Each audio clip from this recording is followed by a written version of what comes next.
On this Thanksgiving, it's appropriate we talk about food and other things that we take in our bodies, and we want to welcome Michael Frumento, who's the author of Bioevolution, How Biotechnology is Changing Our World. Good morning. Thanks for joining us. Good morning. Thank you. What's the message from this book? The message is that biotechnology is the most exciting science going out there. That's why I chose to write about this topic. And that in the next few years, or shall we say right now, it's going to change absolutely everything in our lives. What is biotechnology? Everybody has their own definition. I don't have a monopoly on that. But the one I use is either the selective use of a gene or genes, or doing something to, in some way, again, specifically and intentionally interact with the genome. Quote, biotechnology won't bring utopia. There will be no dawning of the age of Aquarius. Biotechnology won't stop all pain, physical or psychological. It won't be the answer to every medical problem we know today, and it will have to deal with some we don't know about yet. It can eventually solve all the world's food problems, but it won't solve all the environmental problems. Healthy lifespans will be extended dramatically, but if it's immortality you seek, then seek elsewhere. What biotechnology does offer is a tool that can make the planet unimaginably better than it is now. That's a tall order. Yes, and yet you see in there that I'm not promising pie in the sky. I am actually by nature something of a pessimist, and definitely by nature a skeptic. I have made my reputation as a skeptic. So when I say that the miracles in this book, and this book is filled with what could be called miracles, are going to come to fruition, and more than that, most of them will come to fruition in the next 5 to 10 years, then coming from a skeptic such as myself, you'd better believe it. It's going to happen. Okay, let's take two things. First of all, food. How can it solve the world's food problems? Well, we had something called the Green Revolution, which was absolutely terrific. We had people like Paul Ehrlich saying that millions and millions of people would starve to death because the population would outstrip the food supply. Because of the Green Revolution, the food supply has continued to provide more and more calories per person throughout the world, not just in the United States, where it's very obvious. But the Green Revolution, unfortunately, also had to rely on things like far more fertilizer, far more chemicals of all sorts, far more irrigation, which causes problems, and there's only so much water to irrigate with. Biotech will take care of all of that. We'll need less irrigation. We'll need less water to grow these crops. We'll be able to grow crops in salty water. We'll be able to grow crops with far fewer inputs, such as fertilizers and pesticides. And we'll simply be able to grow more crops in less area, period, through, again, taking maybe a single gene or a few genes and taking them out of one organism and putting them into another. Perhaps 4 times as many crops per acre as we can now. Our phone lines are open. We welcome your comments. You can also send us an email at journal@cspan.org. Our guest is Michael Frumento, who's out with his new book on biotechnology, the other aspect dealing with medicine. And you say that in the 1990s, 13% of all new medicines came from biotechnology. Right, and more important, the trend line is going up. We will eventually get to a point, again, before too long, where all medicine is in some way biotechnology related. A few examples. There was a great example just a couple of weeks ago in the news about so-called Drano for the arteries.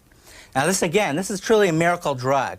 They found that just 5 injections of a protein cleared out 4% of the plaque in the participants' arteries, 4% of the plaque. And moreover, there's no reason to think that with more injections they couldn't clear out more.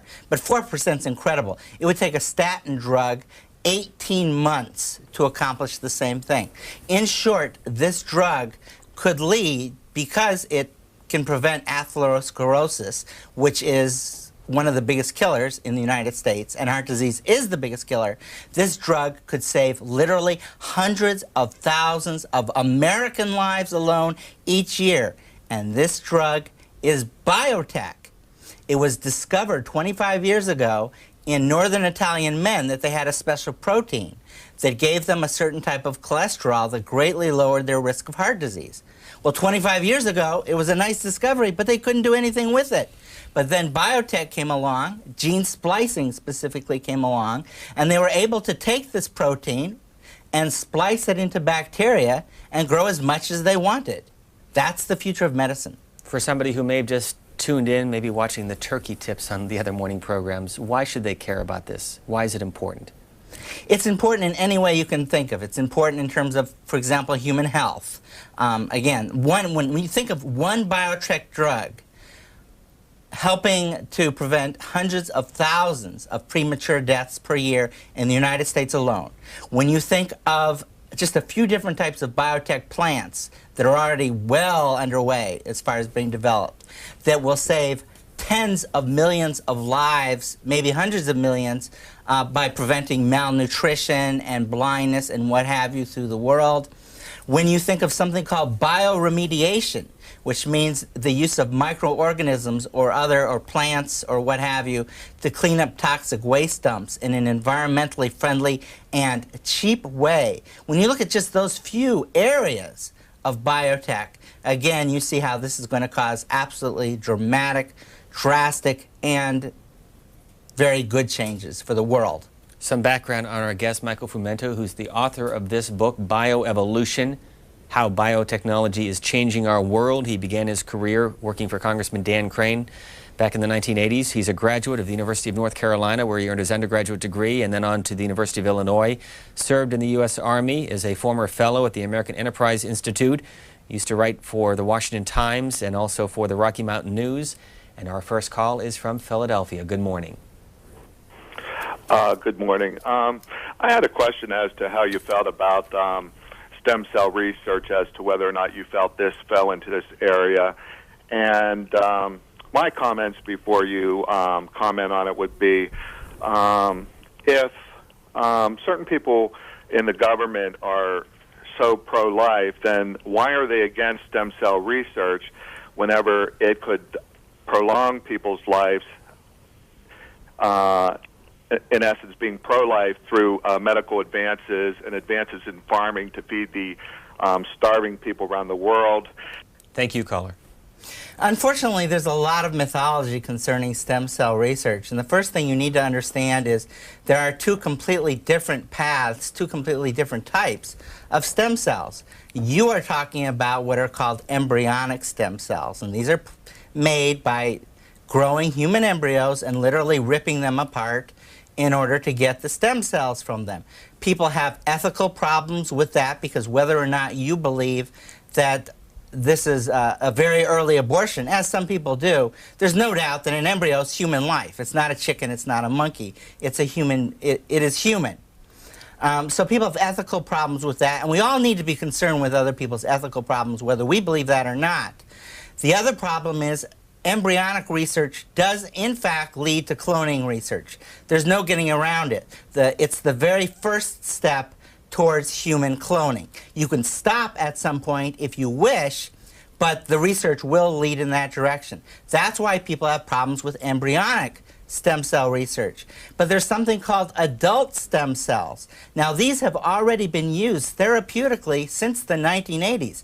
If you've ever heard of a bone marrow transplant or an umbilical cord transplant, what they're really transplanting are the stem cells. So this has already been used in humans. The embryonic stuff is only now getting into rodent studies. The adult stem cells, furthermore, they're finding more and more uses for these things, such that while it used to be believed that only embryonic cells potentially could become every type of tissue in the human body, whereas stem cells were more limited. They could become lots of types, but they were more limited. It's now being found that stem cells are found throughout the body, so that even if they are limited somewhat in what they can become, if they're found throughout the body, maybe we don't need one size fits all.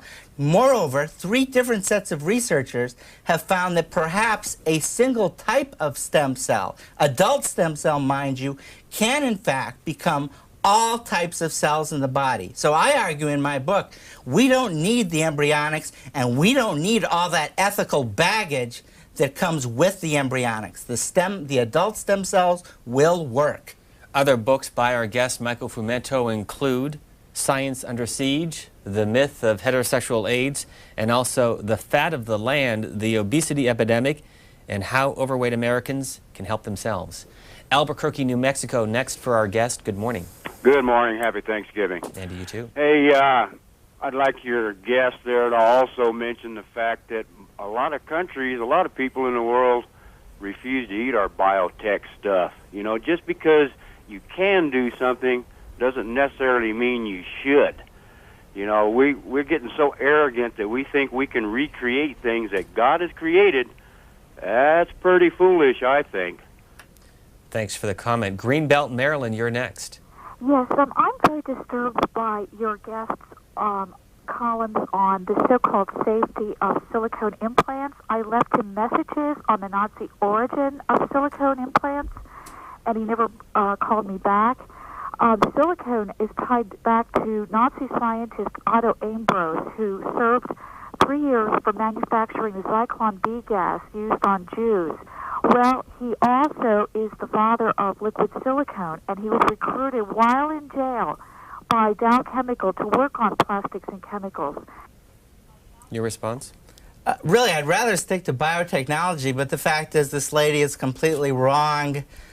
Silicone implants were invented by Americans. They were first used in the United States in the 1960s. They have absolutely nothing to do with the Nazis. This is an urban legend. Page 125 of your book. Old people are living to be somewhat older due to a host of factors, especially better health care for seniors and better nutrition. Still, none of this affects what's called the natural human lifespan. That is, more and more of us are getting closer to the maximum, and more importantly, we're getting there in better shape. Yet we're repeatedly told that our natural lifespan or outside limit of longevity for humans is fixed at about 120 years, or is it? It's not. I just spoke of one urban legend. Another urban legend is that people can only live to be about 120, and then there's something built into us that makes us drop over dead. That I quote a doctor in there saying that this is just pulled out of thin air, based on the fact that very few people in the world have, in fact, lived past 120. Moreover, biotech could break through, even if this were a natural barrier, biotech could and will break through this. Already, by my count, there are 8 biotech gene therapies alone that could do so. Now, by that I mean simply basically flipping on a gene, flipping off a gene, or maybe adding in more genes. That these have already been shown in rodent experiments and lower life forms that age in very much the same way that humans do, and they've made these creatures live to be 30% longer, 50% longer, to live even longer than that. So if the average American now is dying, the average 40-year-old can expect about 40 more years.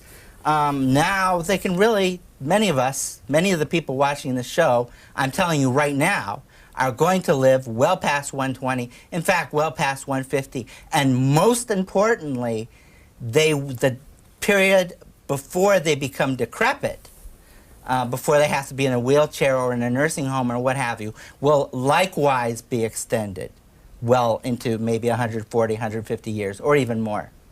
Columbus, Ohio, good morning. Hello, thank you for C-SPAN. First of all, I'd like to recommend Matt Ridley's book, Nature versus Nurture, to anybody who's wanting to familiarize themselves with DNA, genetics. But I wanted to ask Mr. Fumeta about, I'm reading a book right now by Edwin Black, War Against the Weak. It's about eugenics, and in it he says that we should be worrying about the patenting of genes. That's almost on the same line of thought as what caused the horror of eugenics. Thank you. You have to understand that throughout history, people have been trying to improve everything about them. whether it's their livestock, whether it's their crops.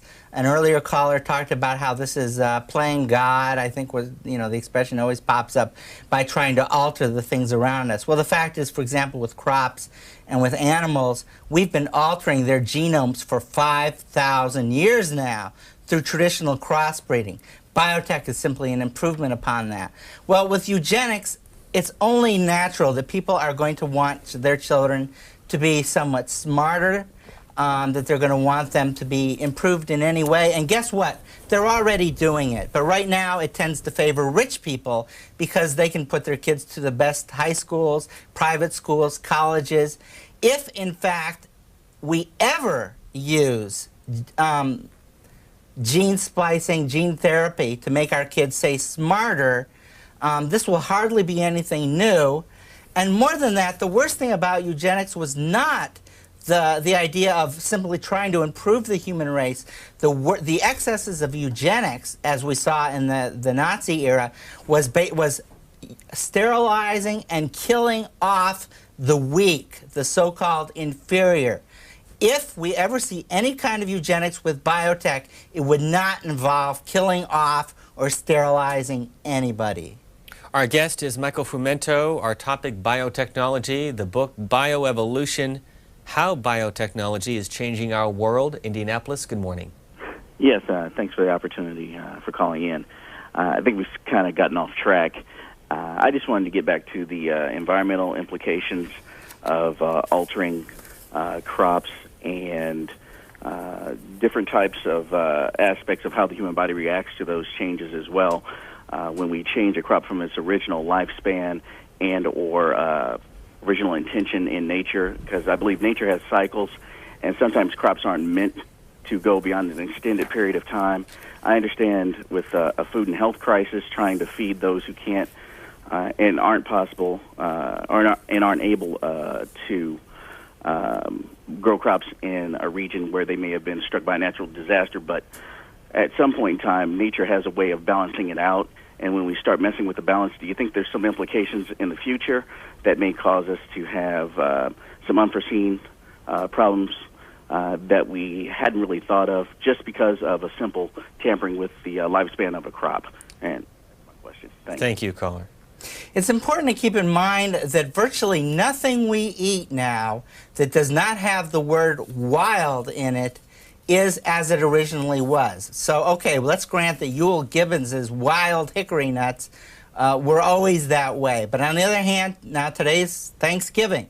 What about turkeys? If you've ever seen a live turkey as bred in a farm versus a wild turkey, you know there is an incredible difference. Everything else we eat, let's say we have corn today for Thanksgiving. There is no such thing as wild corn. Corn was invented 5,000 years ago by Mexican Americans by combining several types of wild grasses. Now that gave them a corn that looks a very tiny ear, such as you might get, say, in Chinese food. Then in the 1920s and 1930s, American scientists developed this corn even more to give us the nice, large, sweet ears that we have today. Tomatoes used to be about the size of golf balls and about the same color as golf balls as well. Everything we eat pretty much has already been genetically modified. The difference is biotech allows it to be done scientifically, quickly, and with the oversight of the FDA, the USDA, and the EPA.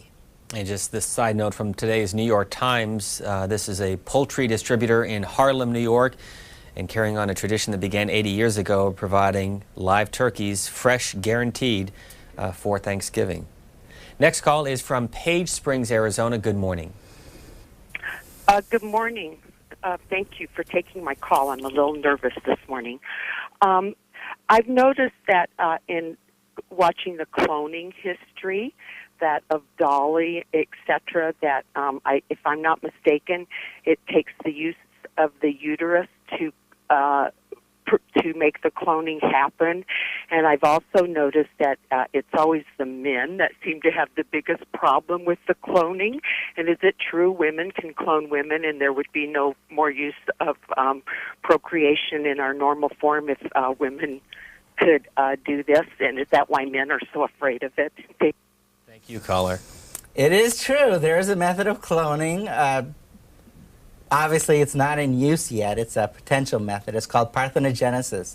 And you could theoretically create women from women. They would be identical copies of their mothers.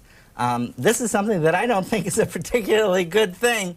And I think that women as well as men share my concern. I don't think this is a male concern. We'll leave it at that.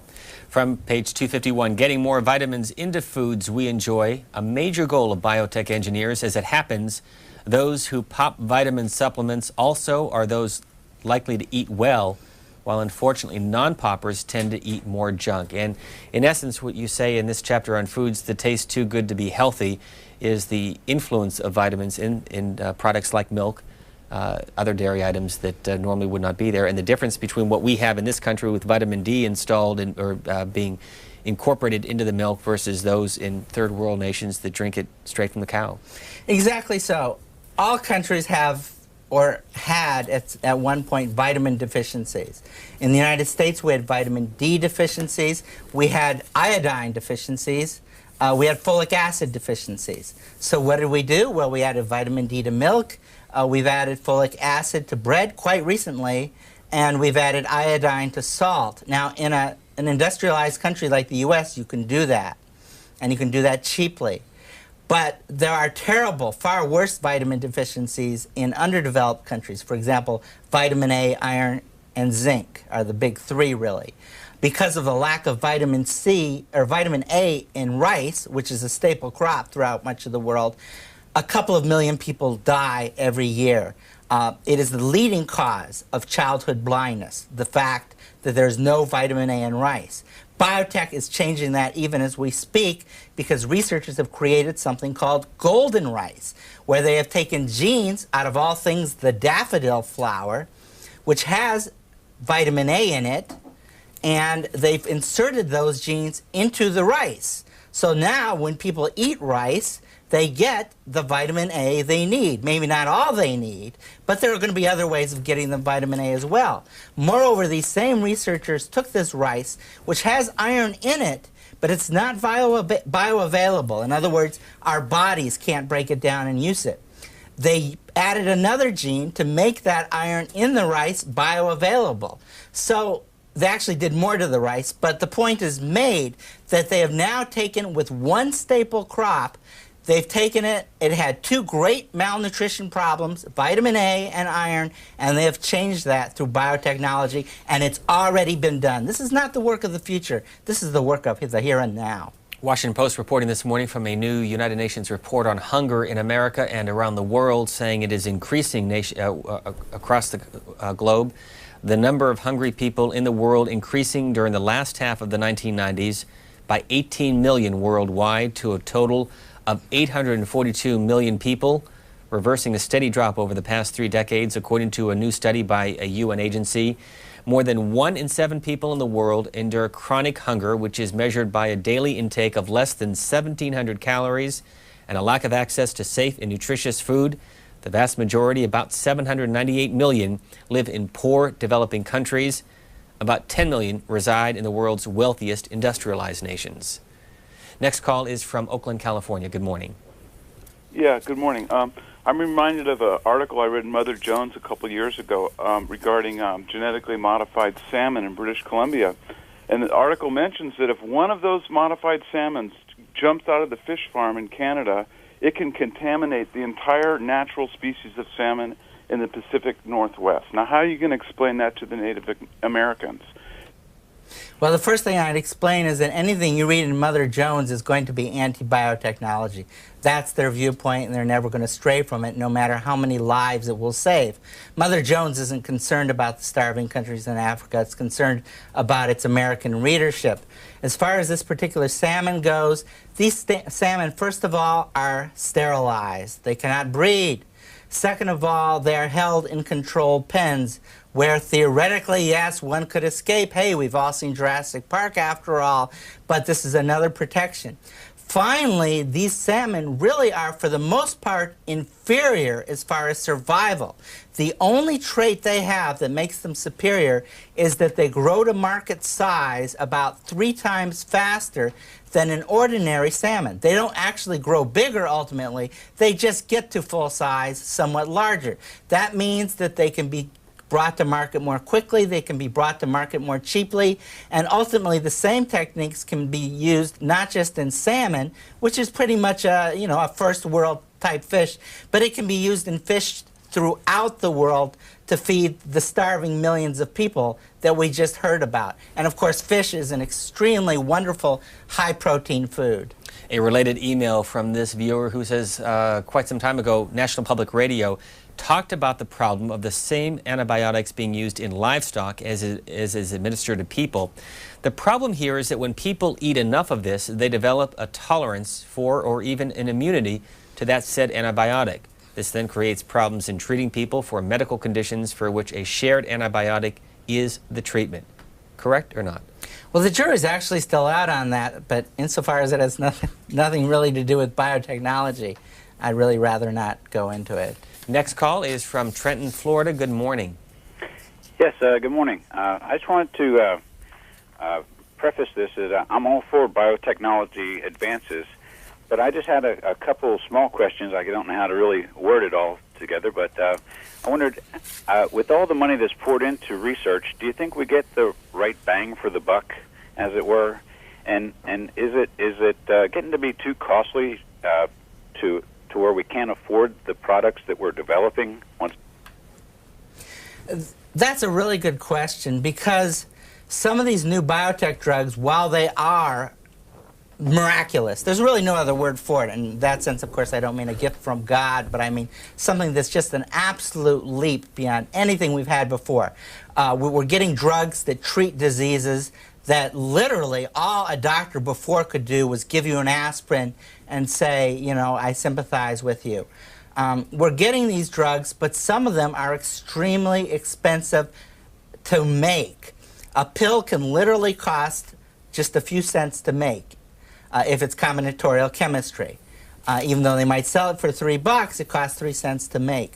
Some of these biotech drugs actually, for a month's supply, costs several $1,000s to make for that month's supply. But the biotech industry is working on making these in much cheaper factories, if you will. The current factories are, and I've discussed this earlier, splicing a gene into bacteria and growing them in bacteria, or splicing them into mammalian cells, usually from hamsters, or putting them in yeast. These are all fairly expensive techniques. But already one company now is splicing proteins into corn. How much does it cost to grow this special corn? About what it costs to grow sweet corn. They're also working at splicing these same genes into all sorts of other crops, those with large amounts of protein in them naturally, because we're talking protein drugs here. They're looking at splicing them into milk, in which you wouldn't actually drink the milk, but the proteins would be extracted from the milk, again, at perhaps pennies per dose. And then finally, we're working on putting these proteins into eggs, where one chicken lays, on average, about an egg a day that is absolutely packed with protein. One chicken, perhaps, in half a year, could supply all of the biotech medicine needed for all the sufferers of a single disease on planet Earth. So ultimately, while some of these drugs are horribly expensive, we're going to make them to a point where they're incredibly cheap. If you want to get more information on the concepts behind the book, you can log on to bioevolution.org or else frumento.com after our guest, Michael Frumento. Both of these websites, by the way, are available by simply linking on to cspan.org. This email from Sean in Kentucky wants to know, Mr. Frumento, if you could detail wetware, a sci-fi concept involving technology adapted to biology, such as modifying eyesight, strength, etc. Well, a lot of these things are actually not being done through biotechnology at all, and I think that's really reassuring. Usually when you hear of these really fanciful sorts of things, such as super soldiers or things like this, I explain to people, you're not going to get that through biotechnology, because all biotechnology really involves is moving genes around, or as I said, maybe designing a drug to interact with the genome. And so, for example, maybe you can take a gene from a naturally very strong person and get that into an embryo or into the germline of somebody who would naturally be weak, and you'll get a somewhat stronger person. But that's all you're going to get. If you really want, say, a super soldier or a $6 million man, you're going to have to do it exactly the way they did it with the $6 million man. You're going to have to go the bionics route. And that truly will give you, things such as we see in the Terminator movies. But that's not biotech. That's bionics. Back to your calls. New Orleans, good morning. Welcome to the program. Good morning. First of all, I'd like to say your method of using emails for stating good points is excellent, and you should do more of that. That's a great new idea. For the guest, I want to ask a question about human growth hormone, which is something in the health food circles and on infomercials now. Is there any legitimacy to that at all whatsoever? Well, human growth hormone is, in fact, all biotech in this country. And the reason is they originally extracted it from the pituitary glands of human cadavers.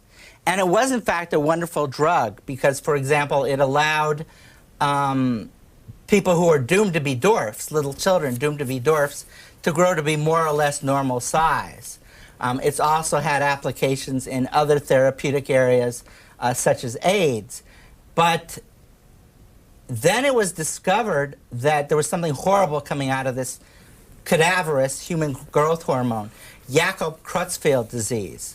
The disease, it's like mad cow syndrome, but it's natural. It turns your brain into Swiss cheese, and it was starting to kill people. But right at that time, when they discovered that, the biotech industry came up with gene-spliced, recombinant human growth hormone, and so now all the human growth hormone in the United States is 100% safe. So I'm glad you brought up that point. It shows what biotech is doing for us. Now, but that wasn't exactly your question. Your question is, I think, as I understand it, is there potential for abuse? And it's really hard to say, because so often something that starts out as purely therapeutic can start to be used for something that is extra therapeutic. Steroids originally were purely therapeutic, and for the most part they still are. Steroids are helping to keep a lot of AIDS victims alive. I've used steroids when I've had, say, a shoulder pull to help me out there. But steroids, as we know, are also being abused in athletics. Human growth hormone was originally used to treat dwarfism. Now some parents are trying to use it to turn a child who would ordinarily grow to be maybe 5'10", 5'11", and try to get a kid who might be 6'3", 6'5", and a lot of people think that's wrong. But I have mixed feelings about it myself, but you really can't draw bright lines like that. I'm afraid it's going to happen. Crawford, Colorado, good morning. Good morning. I would like to comment on the stem cell research, embryonic. I was recently blessed with a granddaughter. They took the blood from the umbilical cord and froze it. And it's my understanding that this down the road, when they allow new stem cell research, it might be used to help my son who's a quadriplegic. Also, I would like you to comment on the European Union just approving funding for stem cell research. The gentleman actually has it backwards. Although we use the term adult stem cell to differentiate from embryonic stem cells, the term adult stem cell is a bit of a misnomer. It includes the stem cells from umbilical cords and from placentas, which obviously are not adults. But these are not from embryonic cells. That's the point. Umbilical cord cells are already being used therapeutically. This is not a thing of the future. Using them to treat diseases such as leukemia or spinal cord problems or this or that, that is something of the future, the near future, mind you, because it is in advanced testing. So he actually made my point for me. We don't need the embryonics. The adult stem cells, including those pulled from non-adults, will in fact do the trick for us. Let me follow up on the issue of stem cell, because Elias Zeroni, who's the head of the National Institutes of Health, was interviewed by the Associated Press yesterday. And in essence, he was asked about the lines that the president, the stem cell lines that the president authorized in the initial research. And he is saying that if he feels that these cell lines are stunting research, he would be the first to go to the president to say they need more in order to do a thorough investigative look into the role that stem cell can play in the future. Can you explain or elaborate what he would need? Well, first of all, unfortunately, nobody knows exactly how many embryonic stem cell lines there are out there. They're still investigating because they're literally all over the world. We don't know exactly, for example, what China has, but we know that China is very far along in experimenting in this area. China is not the most open country in the world, as we know. Mm-hmm.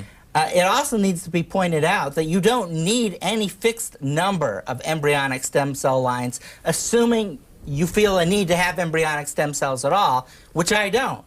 So we don't necessarily need the 62 that the president was originally told we have. We really, theoretically, could get by with a single good embryonic stem cell line, assuming, again, we even need embryonic stem cells. Sturbridge, Massachusetts, good morning. Yes, good morning. I'm listening to you on the Sirius satellite radio. We're welcome. We're glad to have you. Yes, it's a wonderful service. Sir, I got a feeling you're really actually a lobbyist for Monsanto. First of all, one, the main thing that has saved the small farmer in this country has been organic food. The Europeans do not want our alternative food, won't even buy this stuff. And finally, sir, the biggest threat to mankind in the next 100 years is overpopulation, particularly in the industrialized area, mainly America. We are 3% of the world population. We use more than 25% of all the resources on Earth. Our problem is not saving people in industrialized world. Our problem is trying to save the environment. Caller, what's your background on this issue? I've just read a lot about it. There's a population connection. Several organizations are trying to make this country, unfortunately, realize that the overpopulation problem in the area that you live in, there's been a book written talking about the problems in the greater Washington area because you're running out of land, you're running out of farmland to build houses on, and the road situation and the what it's doing to smog and all these other areas. It's population problem, which we're not dealing with. Thank you for the comment, and keep listening to us on satellite radio services. Michael Fumento. Sir, you have a right to your opinions. It just so happens your opinions are completely wrong. To extrapolate from what I too perceive as something of an overcrowding problem in the D.C. area to the world or to the United States, it just doesn't work. You have to use statistics. And the statistics from the United Nations show that the world's population is set to peak out at about 2050 at about 9 billion people. We've already got 6.3 billion, so we're not going to grow a whole lot before we peak. Guess what happens after 2050? The world's population starts to go into decline. So overpopulation simply is not the great problem we've been told, but to the extent that we need more food, and we're going to need more food for those 2.7 billion people, biotech can easily provide it. In fact, we've got other ways of providing it as well. You're talking about building houses on farmland. The reason we're able to do that is because every year in this country we need less and less farmland. Why? Because of things like biotech, but other techniques as well. We keep growing more and more crops on the same amount of land. We need less farmland. Somebody might as well use it. The houses are using it. Encounter Books is the publisher of Bioevolution, How Biotechnology is Changing Our World. Our guest is Michael Fumento. Our next call is New York City. Can you explain how it works between business and politics that prevents biotech engineered foods from being labeled, thus preventing consumers from having a choice?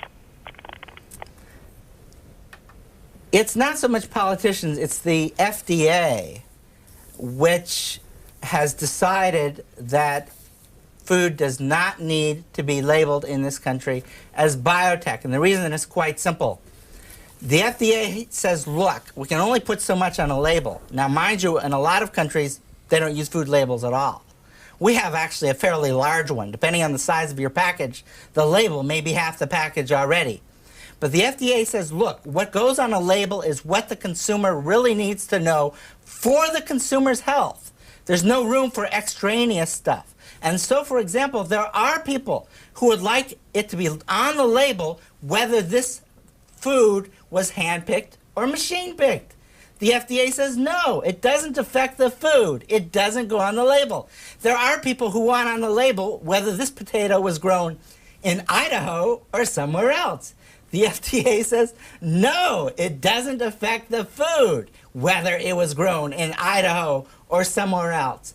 Likewise, the FDA says organic food has gone through a much more rigorous process of approval than non-organic food. Again, it is approved biotech food has to be approved by the FDA, the EPA, and the USDA before it makes it onto the market. Organic food, on the other hand, that we're told is so very safe, does not necessarily need approval from anybody. You make a new organic food through the old crossbreeding methods, and you can bring it right onto the market, and if it makes people sick, it makes people sick. But hey, that's the way the system is.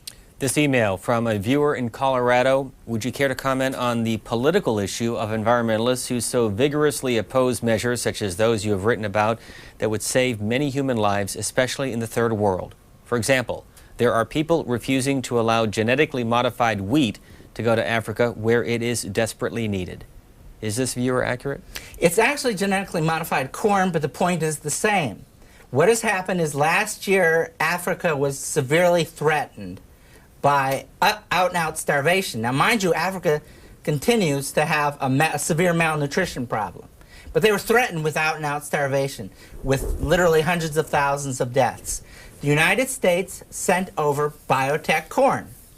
It had one gene put into it that made it slightly different from the corn that these Africans have always been eating.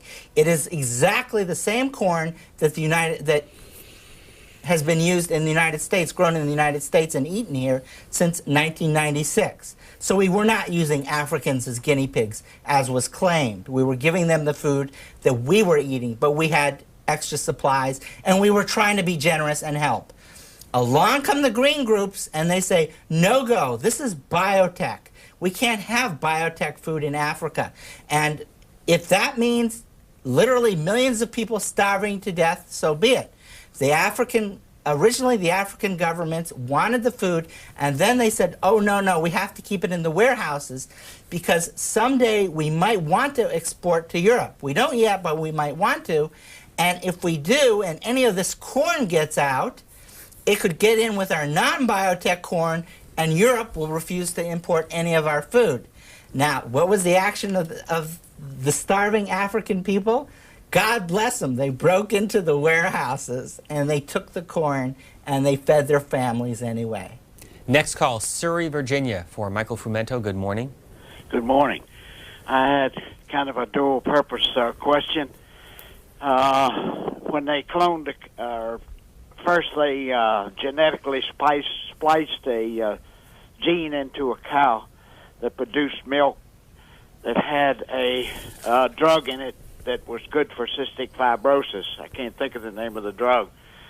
Then they cloned the cow because they realized that if they tried to breed her back to get offspring, it would be just a certain number. By cloning, they could get it. This way, you could get a lot of cows that would produce or be able to give the milk with this certain drug in it that was good for cystic fibrosis.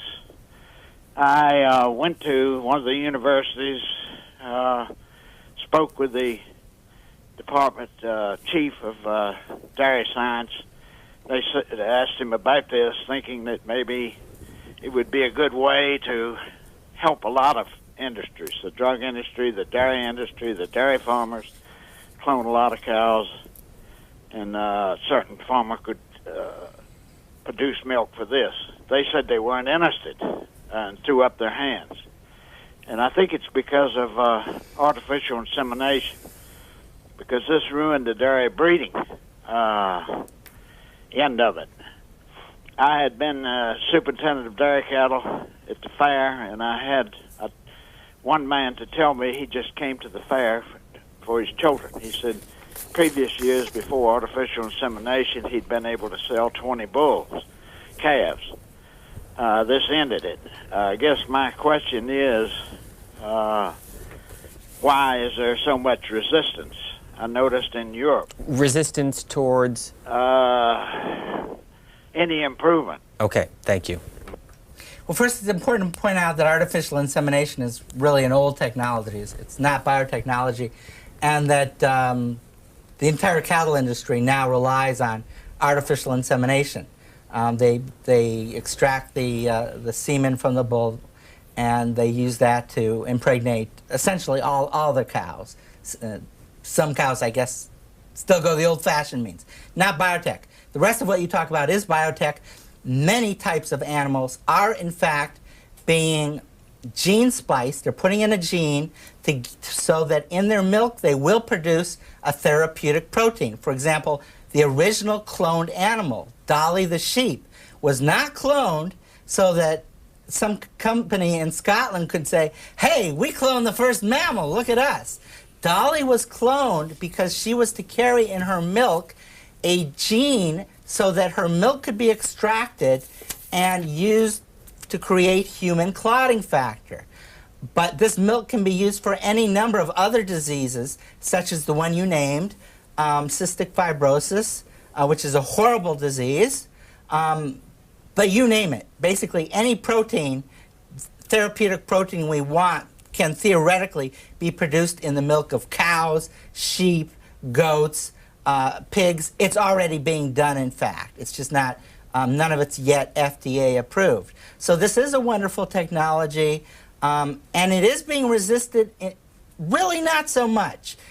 In this area, Greenpeace knows to keep its mouth shut, because this is a technology that's going to aid the first world, and Greenpeace is a little bit more shy about that.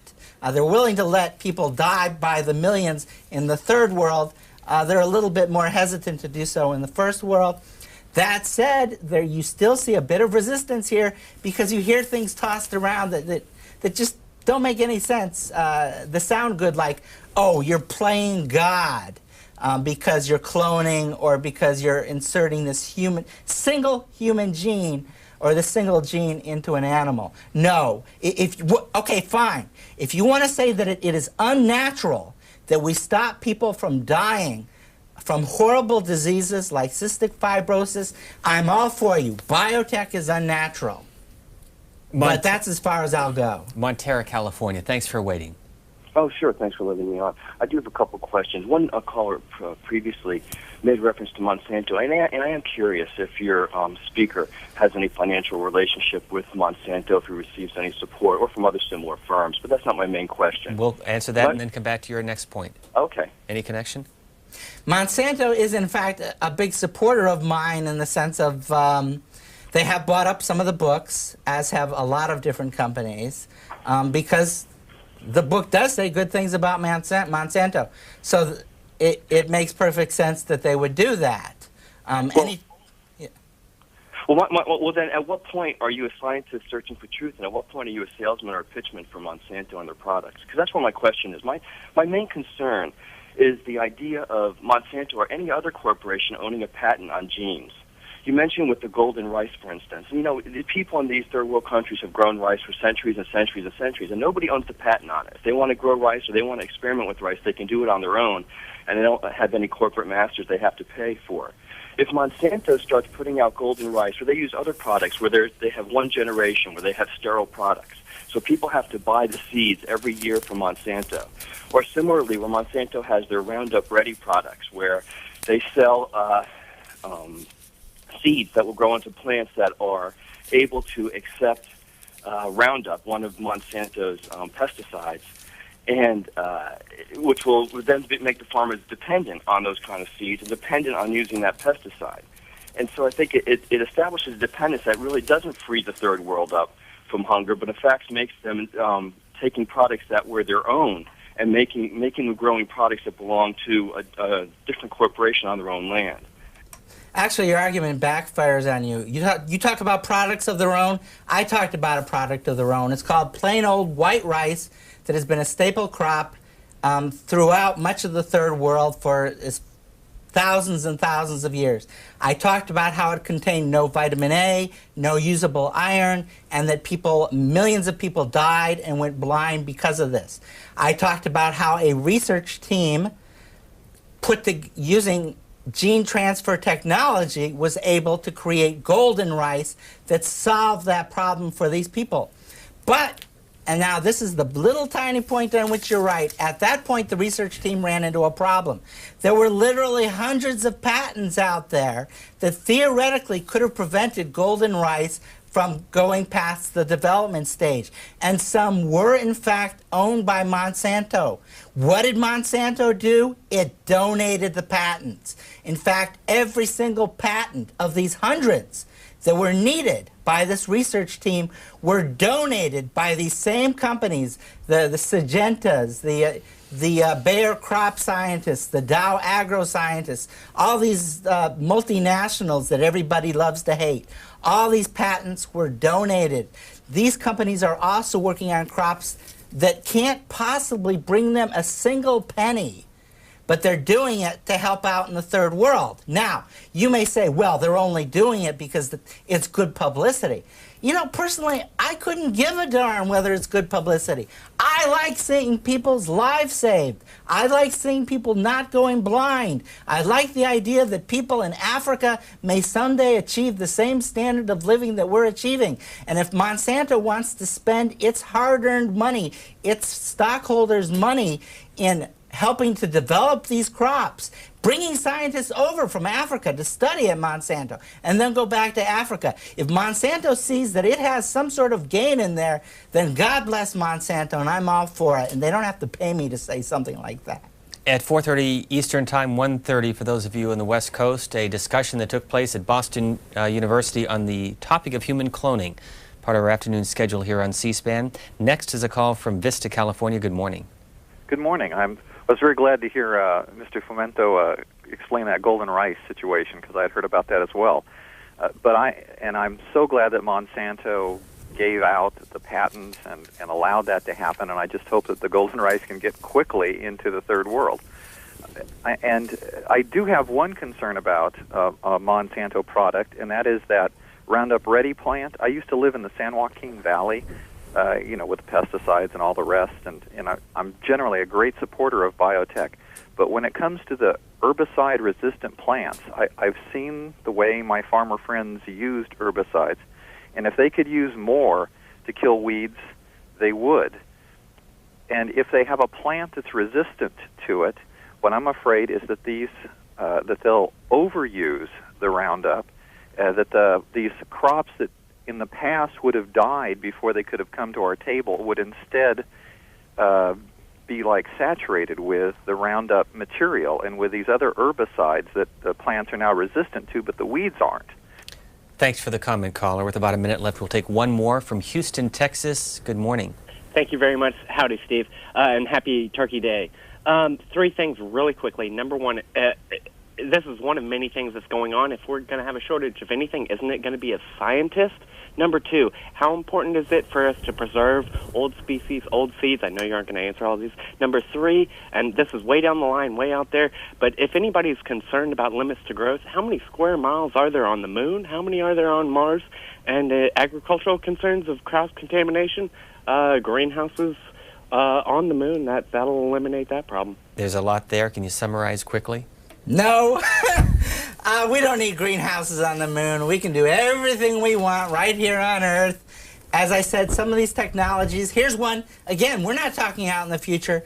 This year, this latest crop year in Africa, farmers found that using the same type of cotton that's been grown here for several years, that it has an insect-resistant gene built into it, that this so-called BT cotton grown in Africa has doubled or more than doubled their yields of cotton on their farms. And there's no reason that they cannot get, again, doublings of yields with other biotech crops as well. Well, we don't even need doublings in order to ultimately feed the future of the world. The book is called Bioevolution: How the Technology is Changing Our World. Michael Fumento is the author, also associated with the Hudson Institute. Thanks for joining us on this Thanksgiving morning. My pleasure. Thank you. Concerning stem cell research, and the first thing you need to understand is there are two completely different paths, two completely different types of stem cells. You are talking about what are called embryonic stem cells, and these are made by growing human embryos and literally ripping them apart in order to get the stem cells from them. People have ethical problems with that because whether or not you believe that this is a very early abortion, as some people do, there's no doubt that an embryo is human life. It's not a chicken, it's not a monkey. It's a human, it is human. So people have ethical problems with that, and we all need to be concerned with other people's ethical problems, whether we believe that or not.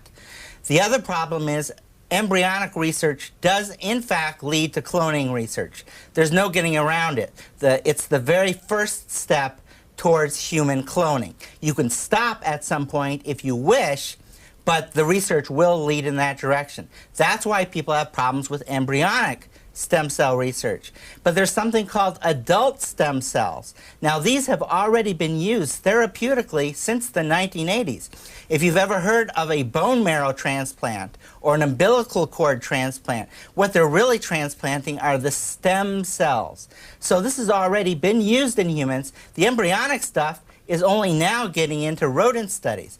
The adult stem cells, furthermore, they're finding more and more uses for these things, such that while it used to be believed that only embryonic cells potentially could become every type of tissue in the human body, whereas stem cells were more limited. They could become lots of types, but they were more limited. It's now being found that stem cells are found throughout the body, so that even if they are... So when I say that the miracles in this book, and this book is filled with what could be called miracles, are going to come to fruition, and more than that, most of them will come to fruition in the next 5 to 10 years, then coming from a skeptic such as myself, you'd better believe it. It's going to happen. Okay, let's take two things. First of all, food. How can it solve the world's food problems? Well, we had something called the Green Revolution, which was absolutely terrific. We had people like Paul Ehrlich saying that millions and millions of people would starve to death because the population would outstrip the food supply. Because of the Green Revolution, the food supply has continued to provide more and more calories per person throughout the world, not just in the United States, where it's very obvious. But the Green Revolution, unfortunately, also had to rely on things like far more fertilizer, far more chemicals of all sorts, far more irrigation, which causes problems, and there's only so much water to irrigate with. Biotech will take care of all of that. We'll need less irrigation. We'll need less water to grow these crops. We'll be able to grow crops in salty water. We'll be able to grow crops with far fewer inputs, such as fertilizers and pesticides. And we'll simply be able to grow more crops in less area, period, through, again, taking maybe a single gene or a few genes and taking them out of one organism and putting them into another. Perhaps 4 times as many crops per acre as we can now.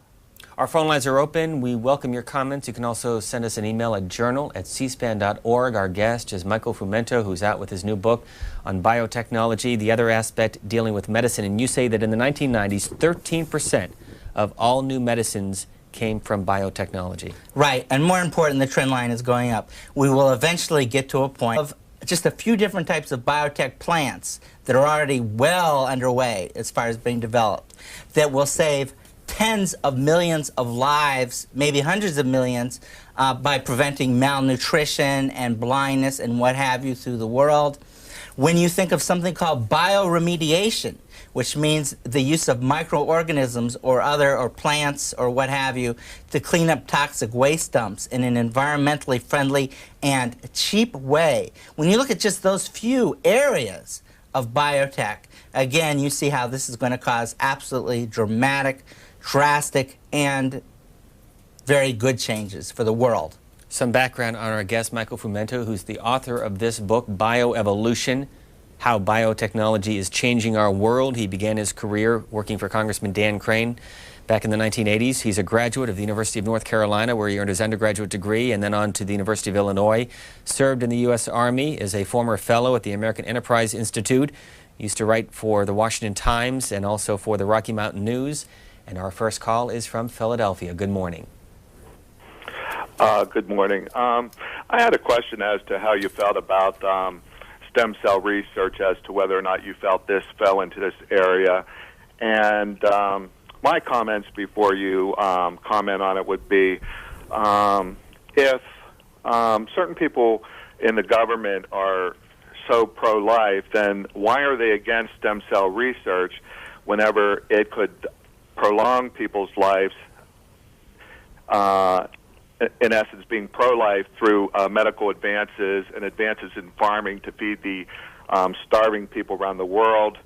Thank you, caller. Unfortunately, there's a lot of mythology concerned, again, before too long, where all medicine is in some way biotechnology related. A few examples. There was a great example just a couple of weeks ago in the news about so-called Drano for the arteries. Now this is truly a miracle drug. They found that just 5 injections of a protein cleared out 4% of the plaque in the participants' arteries, 4% of the plaque. And moreover, there's no reason to think that with more injections they couldn't clear out more. But 4% is incredible. It would take a statin drug 18 months to accomplish the same thing. In short, this drug could lead, because it can prevent atherosclerosis, which is one of the biggest killers in the United States, and heart disease is the biggest killer. This drug could save literally hundreds of thousands of American lives alone each year. And this drug is biotech. It was discovered 25 years ago in northern Italian men that they had a special protein that gave them a certain type of cholesterol that greatly lowered their risk of heart disease. Well, 25 years ago, it was a nice discovery, but they couldn't do anything with it. But then biotech came along, gene splicing specifically came along, and they were able to take this protein and splice it into bacteria and grow as much as they wanted. That's the future of medicine. For somebody who may have just tuned in, maybe watching the turkey tips on the other morning programs, why should they care about this? Why is it important? It's important in any way you can think of. It's important in terms of, for example, human health. Again, when you think of one biotech drug helping to prevent hundreds of thousands of premature deaths per year in the United States alone, when you think of... On this Thanksgiving, it's appropriate we talk about food and other things that we take in our bodies, and we want to welcome Michael Fumento, who is the author of Bioevolution, How Biotechnology is Changing Our World. Good morning. Thanks for joining us. Good morning. Thank you. What's the message from this book? The message is that biotechnology is the most exciting science going out there. That's why I chose to write about this topic. And that in the next few years, or shall we say right now, it's going to change absolutely everything in our lives. What is biotechnology? Everybody has their own definition. I don't have a monopoly on that. But the one I use is either the selective use of a gene or genes, or doing something to, in some way, again, specifically and intentionally interact with the genome. Quote, biotechnology won't bring utopia. There will be no dawning of the age of Aquarius. Biotechnology won't stop all pain, physical or psychological. It won't be the answer to every medical problem we know today, and it will have to deal with some we don't know about yet. It can eventually solve all the world's food problems, but it won't solve all the environmental problems. Healthy lifespans will be extended dramatically, but if it's immortality you seek, then seek elsewhere. What biotechnology does offer is a tool that can make the planet unimaginably better than it is now. That's a tall order. Yes, and yet you see in there that I'm not promising pie in the sky. I am actually, by nature, something of a pessimist, and definitely by nature, a skeptic. I have made my reputation as a skeptic.